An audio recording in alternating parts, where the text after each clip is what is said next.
আমি আজকে একটা কথা বলবো। এটা আসলে আমার নিজের অভিজ্ঞতা থেকে এবং আমার জীবনের সাথে আ মিলে গেছে। মানে বাস্তব অভিজ্ঞতা থেকে একটা কথা বলবো। নিজের মনের কথা এই পৃথিবীতে কোনো মানুষকে শেয়ার করবেন না। আপনি আজকে আপনার মনের কথা, আপনার দুর্বলতা কারো কাছে শেয়ার করবেন। সারা জীবন আপনি তার কাছে নত হয়ে থাকবেন। তাই কখনো নিজের দুর্বলতা কাউকে প্রকাশ করতে যাবেন না। আজকে আপনার তার সাথে ভালো সম্পর্ক আছে।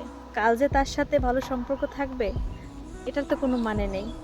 এবং যে মানুষটা আপনার দুর্বলতা জানছে, সে আপনাকে প্রতিনিয়ত খোঁটা দিবে।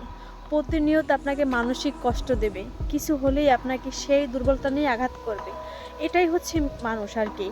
সো আমার লাইফ থেকে এটা আসলে আমি আ বুঝতে পারছি। এটা আমার অভিজ্ঞতা থেকে বলছি যে নিজের মনের কথা অন্তত এট লিস্ট কাউকে কখনো শেয়ার করবেন না।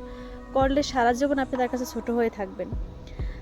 আর যেই মানুষটাকে আপনি বলবেন, তার সাথে আজকের পর হয়তো আপনার সাথে খারাপ সম্পর্ক হতে পারে বা সে যে আপনার সারা জীবন ভালো বন্ধু হয়ে থাকবে, এমনটাও কিন্তু না। তাই কষ্ট হলেও নিজের মনের কথাগুলো নিজের মধ্যেই চাপিয়ে রাখুন। অন্য কোনো মানুষকে এই কথাগুলো বইলেন না। এটা আমার নিজের অভিজ্ঞতা থেকে বললাম।